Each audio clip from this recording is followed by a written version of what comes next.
যে রামচন্দ্রের ভূমিকা নৃত্য পরিবেশন করে দেখাবেন আপনাদের সকলের সুপরিচিত অস্তাল সুচিত্রা মাসি এবং লক্ষণের ভূমিকা নৃত্য পরিবেশন করে দেখাবেন অস্তাল মন্দিরা মাসি।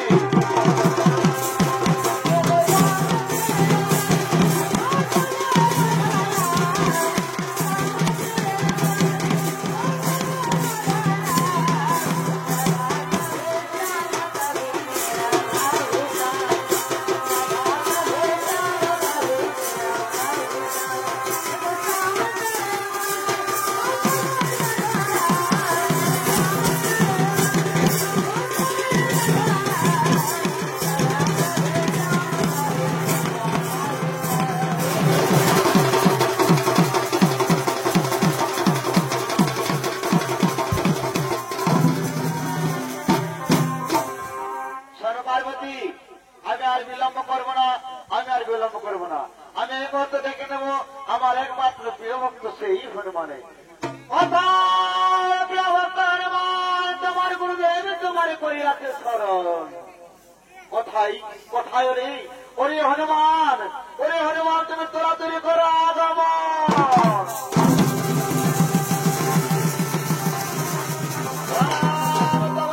গুরুদেব আমার শত করি প্রণাম গ্রহণ করুন আর বলুন আমায় কি আদেশ পালন করতে হবে। শোনো শোনো রে দেবরী আমার প্রিয় ভক্ত হনুমান, শোনো আজ আমরা হরে পার্বতী গণেশ কার্তিক নন্দী ভিঞ্জি লক্ষ্মী সরস্বতী সকলে মিলে যাবো সেই মন্ত্রভূমি দুর্গা ভূমণ করার জন্য। তাই তাই তোমাকে আমার এই সাদরে পুষ্পবন রক্ষা করতে হবে। আমার বিনা অনুমতিতে কেউ যেন প্রবেশ করতে না পারে আমার এই সাদের নন্দন কারণে। কেমন? হ্যাঁ হ্যাঁ প্রভু, হ্যাঁ ঠিক আছে, আপনার কথা আমি অক্ষরে অক্ষরে পালন করে যাবো প্রভু। আপনার আদেশ ছাড়া আমি কাউকে প্রবেশ করতে না দেবো আপনার এই পুষ্পবনে। আপনি নিশ্চিন্ত মনে যান সেই তীর্থ ভ্রমণ করার জন্য।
শোনো সেনাপতিগণ, শোনো আমার গুরুদেবের আদেশ তোমরা অক্ষরে অক্ষরে করে পালো। আমার বিনা অনুমতিতে কেহ যেন প্রবেশ করতে না পারে এই সাধের নন্দন কারণে। কেমন? হ্যাঁ হ্যাঁ ঠিক আছে ঠিক আছে মহারাজ, আপনার আদেশ আমরা অক্ষরে অক্ষরে করিব। ভালো। তাই সেই অযোধ্যাপুরী দশরথের ছেলে রাম এবং লক্ষ্মণ সীতা একদিন 14 বছরের জন্য বনবাসে গিয়েছিলাম। কিন্তু কিন্তু ভাগ্যের কি পরিহাস, আজ সেই পঞ্চপরিবনে সীতাকে হারিয়ে তন্ন তন্ন করে আরণে বনে জঙ্গলে আজ রাম এবং লক্ষ্মণ তারা খুঁজে বলে হাই জানকে করিয়া তাই তারা করছেন আগমন।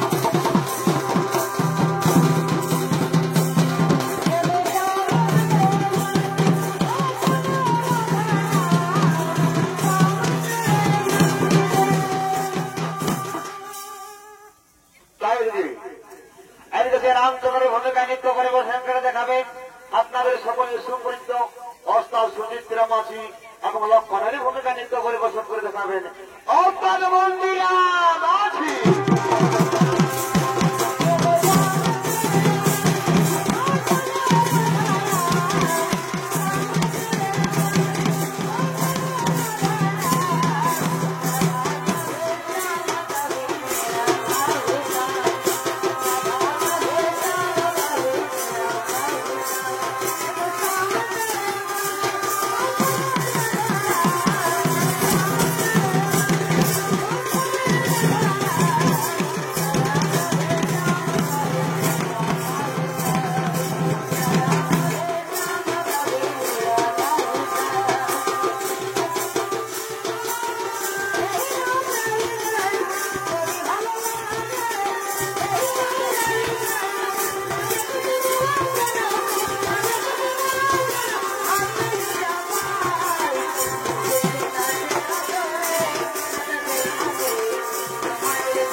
জানি না ভাতা ভর্তি ভাবে রাজ্যপান করছি, জানি না কেমন আছে সে আমার প্রজাগণ, জানি না কেমন আছে আমার অযোধ্যা বাসীগণ।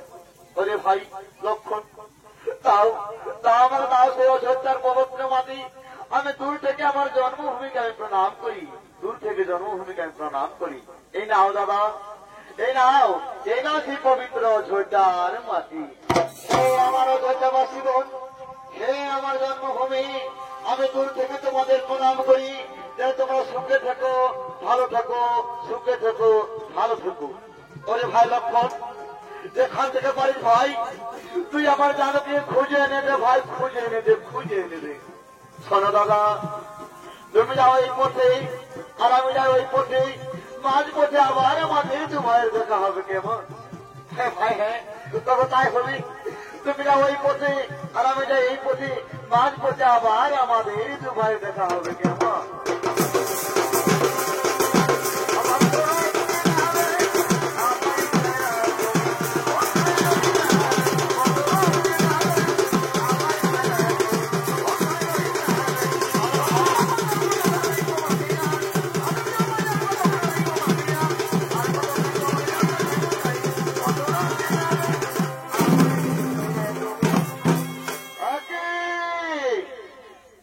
নাম তোর কথায় থাকিস কোথায় ধাম কেবা তোর পরিচয়? ওরে বানরগণ, ওরে বানরগণ, আজ তোরা চিনতে পারলি না মরে? আমি যে শ্রীরামচন্দ্রের ছোট ভাই লক্ষণ, অনন্ত শক্তিমান লক্ষণ। না না না না না না না, তা আমাদের বিশ্বাস হচ্ছে না। তা এখানে কিসের জন্য এসেছো? শোনো শোনো রে বানরগণ, শোনো।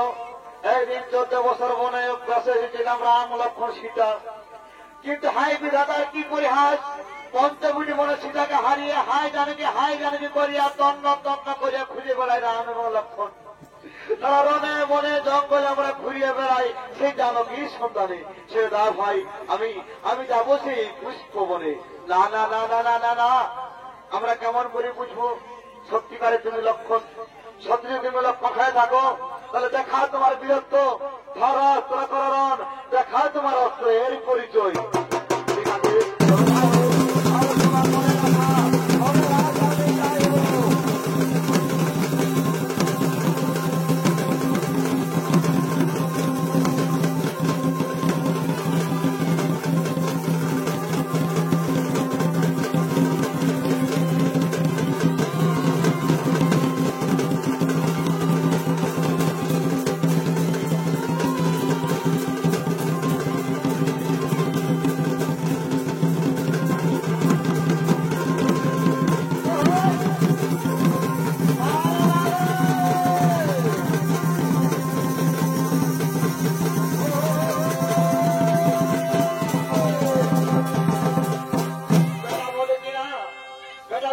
আমি অনন্ত শক্তিমান লক্ষণ।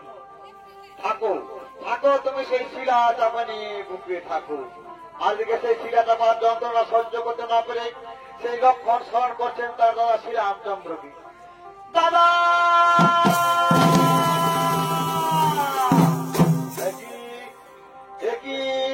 এ তো সে আমার প্রাণের ভাই লক্ষণের কণ্ঠস্বর।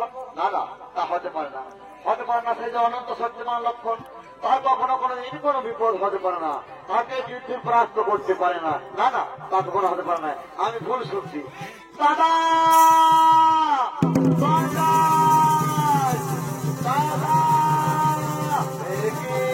এ তো সত্যি, এ তো সত্যি আমার প্রাণের ভাই লক্ষণের কণ্ঠস্বর।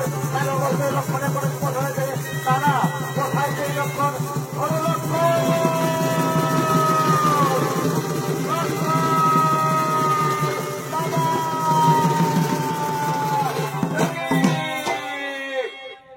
ভাই লক্ষণ, এ কি তোর অবস্থা কে করেছে বলো? বলো কে করেছে বলো? আমি তাকে এখনই আমি মেরে ফেলবো। দাদা ওই দেখো কত কিনে বানর বনে আজ আমার ধরে শিলা চাপা দিয়ে রেখেছে, শিলা চাপা দিয়ে রেখেছে। ওরে বানরগণ, ওরে বানরগণ, তোরা চিনতে পারলি না? এ যে অনন্ত শক্তিমান লক্ষণ, এ যে অনন্ত শক্তিমান লক্ষণ। না না না না না না না না, তার আগে তুমি বলো কিবা তোমার নাম, কিবা তোমার পরিচয়, কেন আসছে ভাই? ও ওরে বানরগণ, তোরা চিনতে পারলি না? আমি অযোধ্যাপতি দশরথের বড় ছেলে, আমার নাম শ্রীরামচন্দ্র। না না না না না, আমাদের বিশ্বাস হচ্ছে না। ইনিও বলেছিলেন আমি অনন্ত শক্তিমান লক্ষণ, কিন্তু এই দেখুন আমি যুদ্ধে পরাস্ত করেছি। সত্যিকার তুমি যদি শ্রীরামচন্দ্র হয়ে থাকো তাই ধরা অস্ত্র করান, দেখায় তোমার সেই অস্ত্রের পরিচয়। ওরে বানরগণ, ওরে বানরগণ, একই কথা বলছো তোমরা? আর আমি সূর্য বংশের রাজা শ্রীরামচন্দ্র হয়ে যদি কথা গেলে বানার সঙ্গে আমি করে থাকি মহারণ, তার স্বর্গ মর্ত পদার্থী ভুবন হয়ে যাবে আমার এই কলঙ্ক। না না না না, আমি যুদ্ধ করতে পারবো না, আমি যুদ্ধ করতে পারবো না, আমি যুদ্ধ করতে পারবো না। তুমি ভেরু কা পুরুষ, তুমি আসলে শ্রীরামচন্দ্র নও, তুমি শ্রীরামচন্দ্র নও। কি কি বললে রে মনের মধ্যে করে নয়? ঠিক আছে, মর থেকে আমার ভেতর মৃত্যুর জন্য প্রস্তুত হও।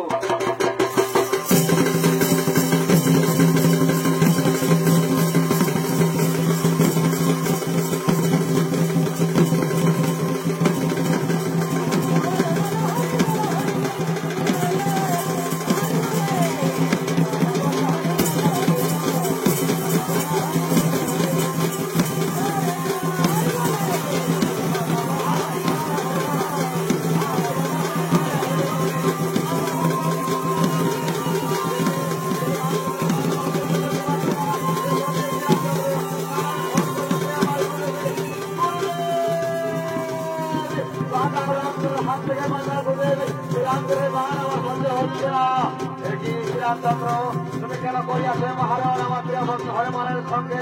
ওই দেখুন, ওই দেখুন প্রভু, ওই দেখুন আমার প্রাণের ভাই শক্তিমান লক্ষণকে আজ শ্রীরামচন্দ্রকে রেখে কদেরকে ভালো করে আমি বড় করে ছেড়ে দেয় নাই। ঠিক আছে, তাহলে তাহলে তুমি যখন করিয়াছে মহারাজ একটা দেবা হর হরি জীবনে করিব মহারাজ।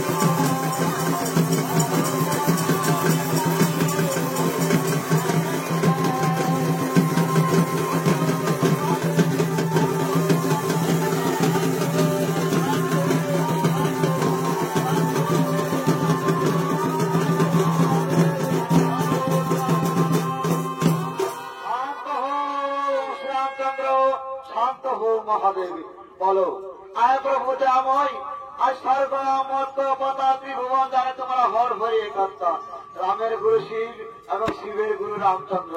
আজ তোমরা এই হর হরি একাত্তা মিলন হয়ে আজ তোমরা করিয়াছ মহারণ। কেন করিয়াছ প্রভু বলো, কিসির কারণ? অগো পিতা মহাব্রহ্মদেব, এই দেখুন আমার ছোট ভাই লক্ষণকে কত করে বানর বনে আজ শিলা চাপা দিয়ে রেখেছি। বানর বাপ আজকে আসো যাও, লক্ষণকে মুক্ত করে দাও, শিলা চাপা থেকে মুক্ত করে দাও, মুক্ত করে দাও। কেমন? আর সোনা প্রভু দাময়, সোনা প্রভু দাময়, তোমরা এইভাবে রং করলে স্বর্গ মর্তমতার শশা করা পৃথিবী রসা করে চলে যাবে। ওরে হনুমান আজকে এসো, আজকে এসো, এসো শোনো শ্রীরামচন্দ্র, আজ থেকে তুমি গেলাম এই হনুমানকে তোমার হাতে। এই হনুমানের সাহায্য নিয়ে তুমি পাইবে যে সীতার সন্ধান, আর এই হনুমানের সাহায্য নিয়ে তুমি পুনরায় ফিরে যাবে অযোধ্যাপুরী ধাম। কেমন? আর এসো মহাদেব, এসো মহাদেব, এসো আজ তোমরা হর হরি একটা সম্মেলন হয়ে যাও, আর তোমরা কোনোদিনই মহারণ করো না। হ্যাঁ, এসো শ্রীরামচন্দ্র, এসো এসো তোমরা হর হরি একটা আবার মিলন হয়ে যাও।